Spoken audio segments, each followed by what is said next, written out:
Hey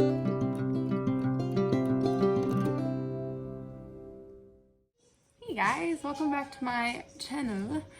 Today we are going to make gingerbread cookies and I'm going to show you how to do it from scratch. So I have been on a mission this year, this holiday season, to find gingerbread cookie recipe that emulates gingerbread I used to eat when I was little. Okay, so the very first thing I did was preheat my oven because I always forget to do that. So that's the first thing I did.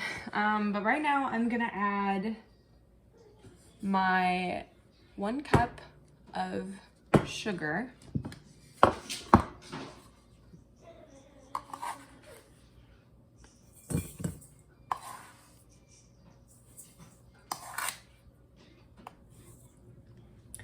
And my 3/4 cups of butter, which is 1.5 sticks of butter. Each stick of butter is 1/2 cup.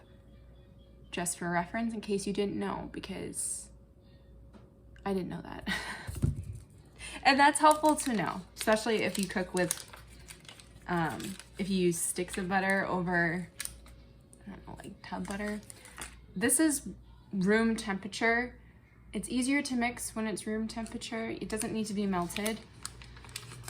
Just soft. So I would, if you have stick butter you keep in the fridge, I'd let it sit out on the counter for a couple hours before you use it, so then it's easier to use, because cold butter is harder to mix. So we're gonna add all of this. And then we're gonna go to the stand mixer. Okay, so what I'm gonna do is, now that I added the sugar and the butter, I'm gonna mix it.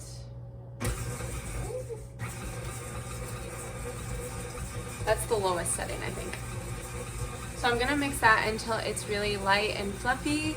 And then once that's mixed, I'm gonna add my egg, my molasses, and this is optional, you don't have to do it, but I like to add a splash of milk, and I use raw milk, just to make your dough more wet and like, I feel like it sticks together better, but it's definitely an optional step. So if you don't want to use milk, or you are lactose intolerant or anything like that, definitely not a thing you have to add.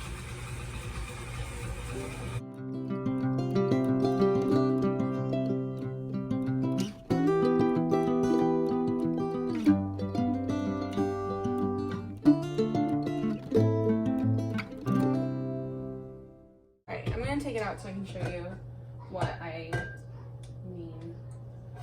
Alright, so it's just kind of all clumped together now.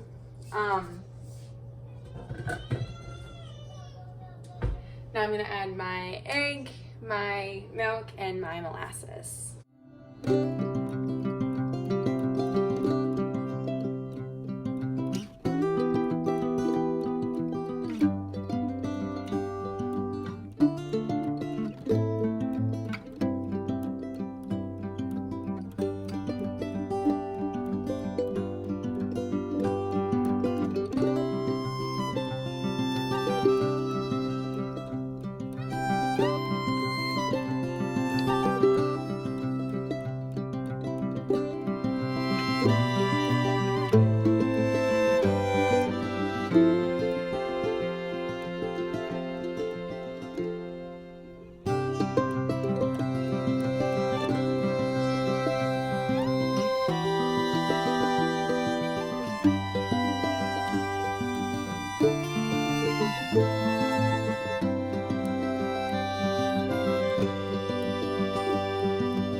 Now we all add all the fun stuff.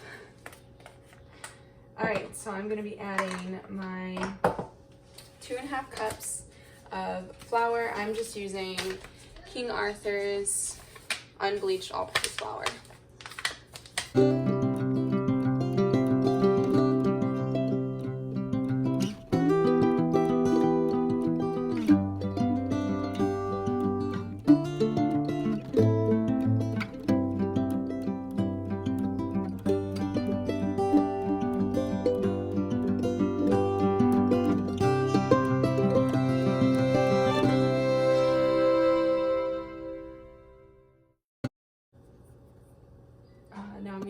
2 teaspoons of baking soda.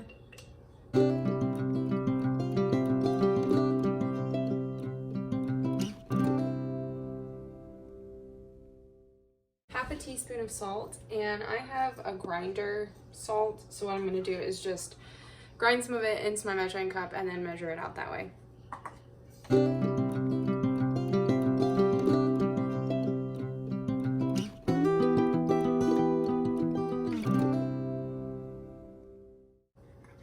So now I'm going to add 2 teaspoons of ginger, 2 teaspoons of cinnamon because I really want the flavor, and then I'm gonna add, I will probably add 2 teaspoons of cloves as well because I really like that strong flavor.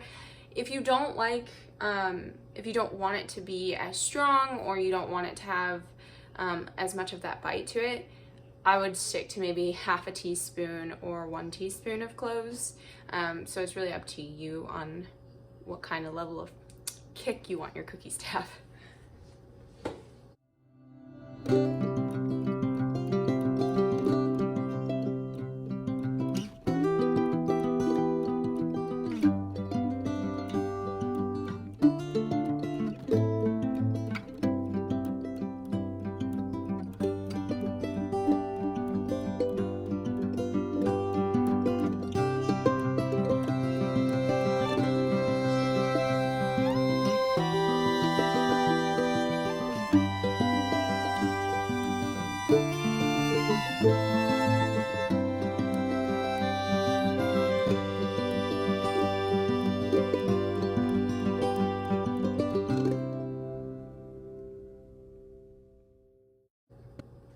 Now we're gonna mix on the lowest setting on the stand mixer.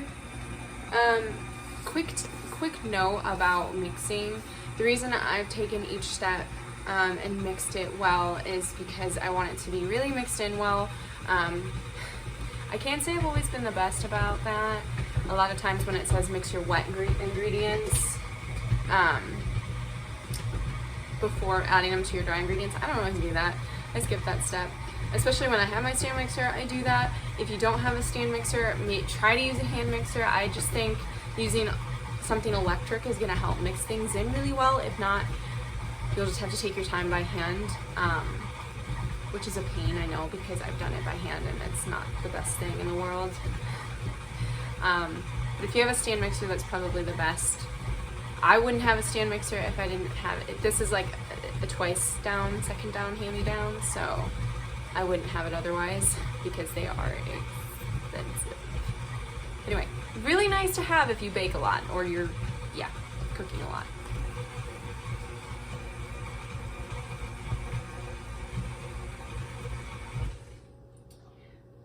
So this is when I might add a little bit more milk because what I'm seeing, I guess I'll bring you a little closer. What I'm seeing is, so it's mixing my dough really well, but there's some stuck on the bottom. So I think I'm gonna put a little bit more milk in there to help get it up, and then I'm gonna use my fancy dancy spoon and just scoop it up so that way it's not sticking to the sides of the bowl.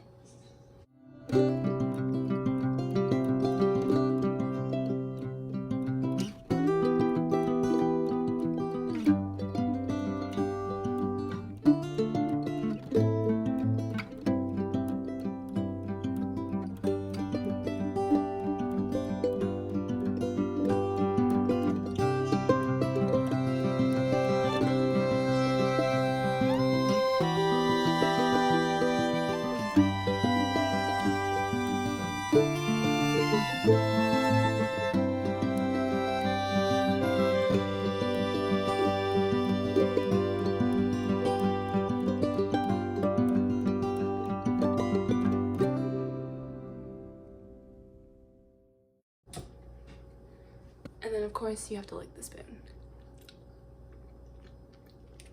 It's pretty good. Okay, now that I have it all mixed together, I am going to be making little balls, rolling them together, probably yay big, maybe a little smaller.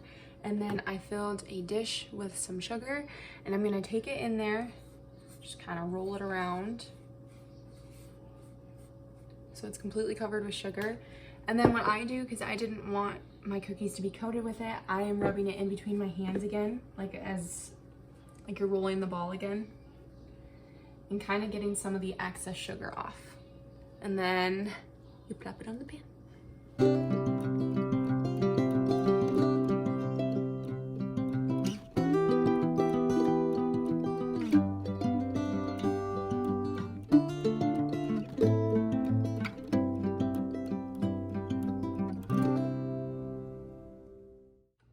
The cookies are rolled and sugared. And now it's time to put them in the oven. They will be in the oven for about 10 to 12 minutes.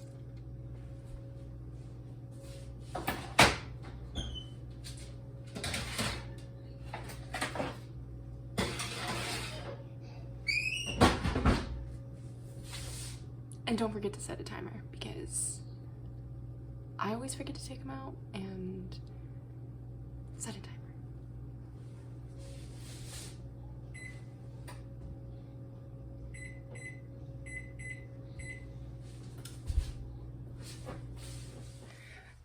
"12 minutes later, and these cookies smell so good. I wish that YouTube had a thing where you could smell them, because they smell so good. But yeah, super quick, easy. I'm gonna let these cool completely, and then I will transfer them into a container where they're gonna stay fresh for 3-4 days, you know, within a container. Probably, well, a little longer if you keep it tightly closed. So these will be perfect for a little Christmas treat.